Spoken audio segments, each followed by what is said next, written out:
Time now for Football Friday Night, powered by WCTV.tv. It's a rivalry you gotta choose a side on, blue and gold or blue and white. Rickards and Godby going at it tonight at Gadsden Stadium. The Lincoln Trojans 2-0 and looking to stay perfect as they play at the Jet in its fresh new look. I love it. But first, two small private schools going head-to-head tonight. Aucilla Christian at Georgia Christian. It's our game of the week. It absolutely is. Welcome into your Football Friday Night. My name's Ryan. Her name's Alison. You'll get acquainted with Sid in just a second. I love small school nights like tonight. I'm a small school guy. It's so great to see it, and it's so great to see two teams from on opposite sides of the state line play against each other. I'm going for bragging rights, too, which you always like. And you mentioned the small school. They may be small schools. It's never a small school atmosphere, though, when you're at these games. No, indeed. Aucilla, red hot, 2-0. Georgia Christian in need of getting some momentum, but Georgia Christian's also had a tough slate to start this season. So looking to turn things around tonight. Yeah, absolutely. Sydney Wicker was up there in Dasher. She's got more from your game of the week. Well, last year when Aucilla Christian and Georgia Christian met, it was an overtime thriller. In that one, the Warriors lost. So coming into this game, a lot of the seniors and the juniors from this Aucilla Christian team took last year's loss personally, and they used it as some extra fuel in tonight's big victory.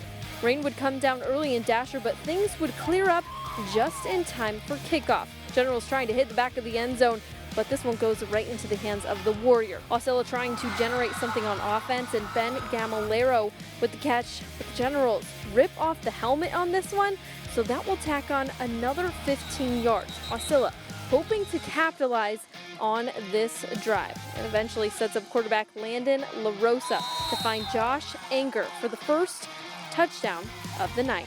The extra point was no good though, so the score would sit at 6-0. That would be the score heading into half. Let's skip to the second half, specifically the third quarter. LaRosa leading this team all night long. He rushes in for another Aucilla Christian touchdown. The Warriors would just continue to emerge in the second half as they go on to win this one in a shutout victory, 29-0. But if there was one big key in this game, it was the fact that laundry was all over the field on both sides of the ball. That's something head coach Colby Roberts knows he wants his team to clean up. Sloppy game, that's for sure. Way better second half than the first half, so we challenge them there. Still got a ton of things we need to clean up there. From Dasher, Georgia, with this week's Game of the Week, I'm Sydney Wicker, WCTV Sports. And thank you so much, Sid. You know what I love about Colby Roberts? What do you love about His Colby? team just won 29-0, and he's talking There's about always stuff things to to clean improve on. up. That's what's so great about that Aucilla program. They are so detail-oriented. They expect so much of those kids, and those kids live up to that high standard. 100%. Four-quarter online media days earlier this year, Colby told us he wanted to throw the ball a little bit more with his ACA squad. Certainly looks like they did so tonight. Yeah, 29-0 in that defense, too. Giving up a 0 spot. You can't get better than that. And I'll tell you this, I was at Aucilla Christian last week. They hung, I think, 50 on Trinity out of Deltona, the team all class, too. They were actually taking knees at the end of the game. They didn't want to run up the score anymore. So you talk about Which is really big. tough when you're trying to shoot highlights. Yes, but they did give me one touchdown, which was good. There you go. But still, classy team, win it classy, and now they're 3-0, and you love to see it. Absolutely. Coach Knapp and the guys have plenty of time to turn this 100%. around as well. So GCS, far, far from done. And we are far, far from done. And so is the Eastern Big Bend, because football was back on Boot Hill tonight. It was. A night to remember for the Cowboys in maroon and silver, hosting their arch rivals from Columbia. Come on back. It's your Football Friday Night.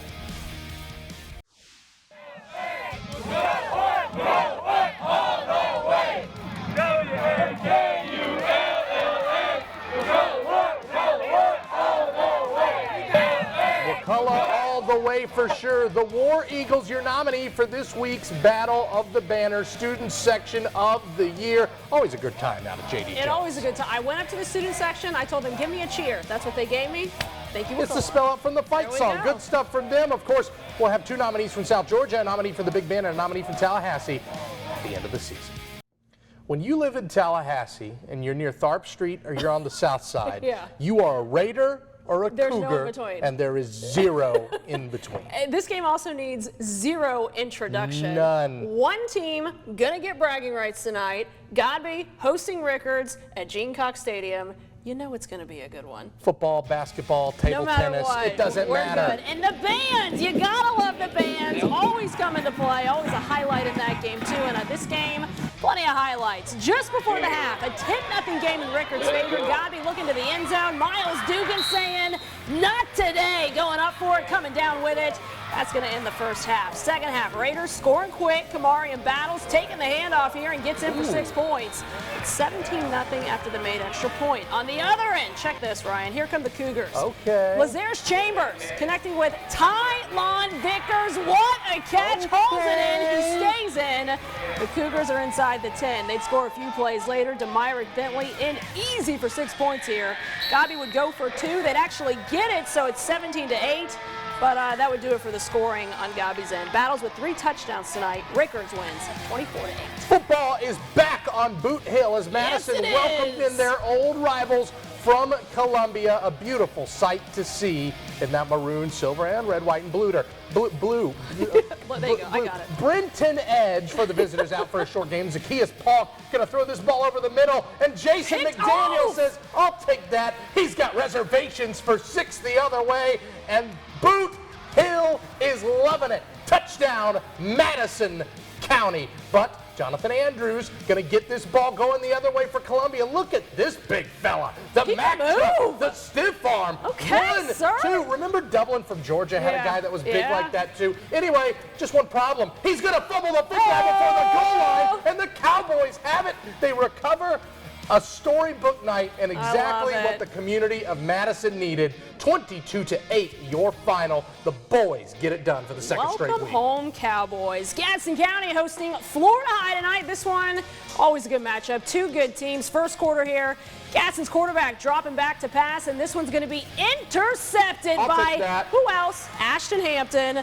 The Seminoles would eventually score on their next drive. 2 minutes before the half. Here we go. New quarterback in for Gadsden County. Shantaris Thomas. He's going to find Dalen Green for the touchdown. Slippery. 2 tackles, too. There he goes into the end zone. The very next play, they got to kick it off, right? Yeah, that's what happens. Yeah, absolutely. Know, toe, meat leather.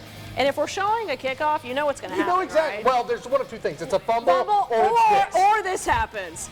Keyshawn Inman, he gone, folks. Returns the kick for a touchdown. The Seminoles, they win big over the Jags tonight, 45-22. All right, let's go to Veterans Stadium in Quitman. That's where the Thomas County Central Yellow Jackets were.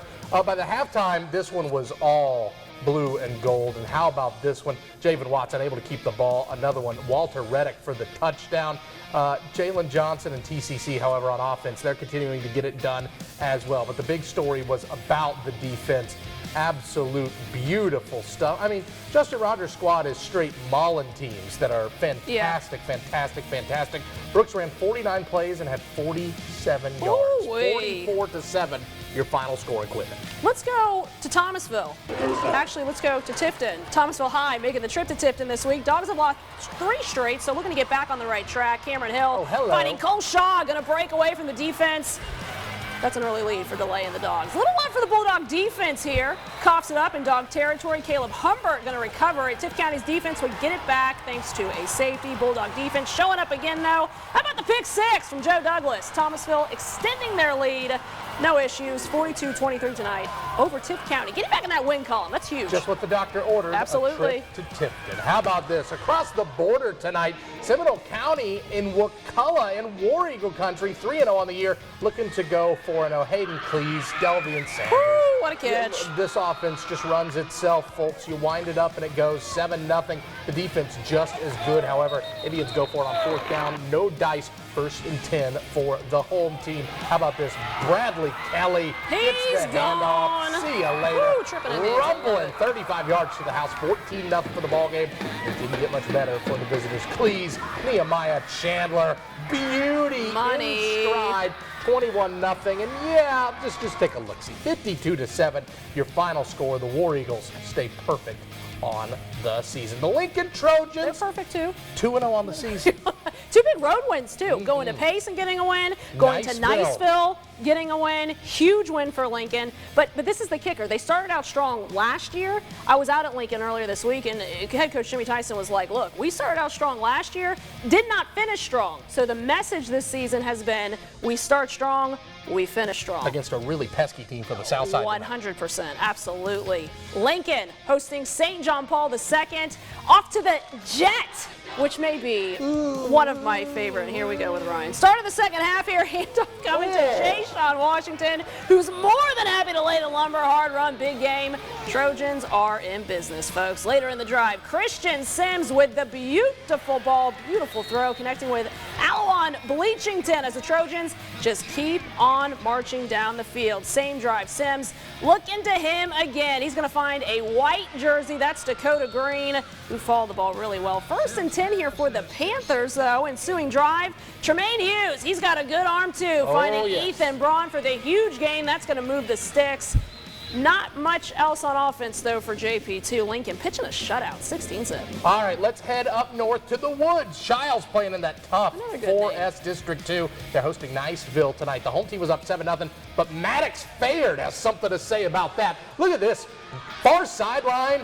Couple missed tackles. See ya later. Clear for takeoff. The long scoot gives us a tie game at 7 apiece as the skies started to open up in North Tallahassee. Still the first. Eagles knocking again. Fayard with the ball again, but that one popped free and into the waiting arms of Emerson McNeely. Chiles catches a big break there. However, these two would pretty much exchange turnovers a little bit, but new play next quarter. Ronald Moses Jr. right up the gut. Huge game, but like I said, nothing came out of the drive. If you like low scoring, hard hitting football, here you go. This was the game for you. But Chiles, another close game, another tough loss. 19-14, your final score. Let's head on out to Paul Langford Stadium. Undefeated Suwannee Bulldog barking tonight against Munroe. Still looking for win number 1 on the season. If we're talking Suwannee offense, we're talking Marcavius Owens, doing what he does best. Look at the speed, look at the shiftiness. Deep into Munroe territory, he's got him cooking. But the Dogs barked on defense too. Jamarian Wimes with the catch, and he'll pay the price. The Bobcat defense, they'll lay the wood too. Antonio Vasquez gonna nail Owens there for what looked like a loss. The Dogs keep barking though. Another big tackle for loss. You know Kyler Hall is loving Absolutely. this. But eventually, Owens, yeah, you can't leave him out of the end zone for long. Nope. He's going to get the close sideline. He's going to get the touchdown. Swanee's going to get the big dub, 4-6. You want to talk about big wins, too, but for a team not in our favor? Here we go. Hamilton County on the road at Fort White tonight. The Indians undefeated on the year. They got a really good program this season. Trojans struggling, down 28-0. One tackle missed. LaCosta Bird slamming the receiver down. Great hit. Long night, like I said, for Hamilton County. They punt this one away, but don't kick it to this guy. Dakota Fisher sprints to the left sideline, taking it add 40 yards there too. Spins out of it. No way. Oh, okay. That sets up another touchdown though. Fort White, they stay undefeated. Tough loss for Hamilton, 49-0. All right, it was great to see Madison County in action. It was great to see Taylor County in action. Welcome NFC back. welcoming the guys to Eagle Field tonight as the Bulldogs return to football. Great to see Eddie Metcalf and the gang, and great to see Ryan Hamilton make something out of absolutely nothing. Where'd he should have come been from? tackled about 6 times.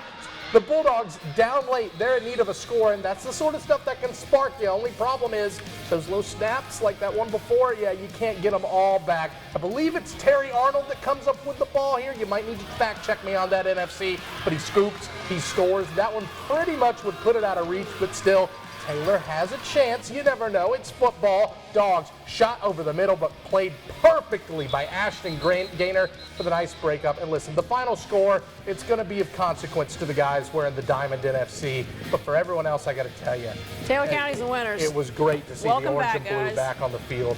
Welcome back. Hard-fought game, but 30-8 your final as NFC pulls away late. Absolutely. North Bayhaven put up their 1-2 mark against an 0-3 Jefferson County team. First quarter here. Jefferson punting and breaking through the line is Jaden Spurlock. He blows up this play, and his teammates finish the pursuit, tackling the punter. Turnover on downs here. The following drive, 4th down. Lakota Johnson faking the handoff, throws a little lateral to Willie Holly, and Holly does the rest of the work. 40-yard strike, 7-0 Bucks. Jefferson driving now. Direct snap to wide receiver Delvin Chambers. He refuses to go down. Keep on going, man. There you go. Same drive, different quarter. It's 4th down and Chambers. Unable to do it this time, though. Another turnover on downs forced by the Bucks. Later in the game, same score. Johnson decides to do it with his legs. Bucks lead this one 13-0 at the half. Let's get a final score on this one. Jefferson County falling on the road North Bay Haven tonight, 42-12. But they've played 3 games in 1 week. You know those boys are tired. They are really tired. I'm tired. Rest up, guys. Get a breather. Anyway, how about the big board? Because there's some interesting stuff to get here. It wasn't a huge week of games outside of what we were able to get because a lot of South Georgia's on bye. But I want to direct you to the 3rd column, top row, or I may have said that right. Anyway, Lanier County's 4-0. That's all you really need to know. And for the first time ever, I texted head coach Kurt Williams. I was like, when's the last time you guys were 4-0? He goes, never. They've never beaten a ranked team until tonight, and he hopes they'll be ranked for the first time ever next week. So give it up for Lanier County. Well, for Kemp Peoples and some of the Leon Lions, 1985 feels like never. So, Leon and its crazy win against 26-23. East Coweta beats Lowndes tonight, but that's a really good squad. Cairo, we tried to get out there. Maclay, we tried to get out there. Apologies on both of those, but Cairo big winners tonight over Pelham. Maclay big winner over Cambridge Christian. That's the Marauders' first win of the year. And how about FAMU DRS coming up with a huge win on the road against Graceville, 56-22. Huge night, man. Lot of big wins. By the way, Valwood still looks really sharp. 48-0, pretty darn sharp. That's a nice skunking against a good Robert Tooth squad. Play of the week, game of the week. You know the drill. It's coming up after this. Plays of the week? Plays of the week. All right, where else were we going to start? Gene Cox Stadium on Thursday night. Leon hosting Mosley. Final play of the game. Kemp Peoples steps up, spin-a-rooney, wide open. Jerry Daniels, touchdown. Leon, Big Red is 4-0, and they're 1-0 in the district. Walking it off. Play number 2 tonight coming to you from Florida High. Kicking it off, Gadsden County, Keyshawn Inman.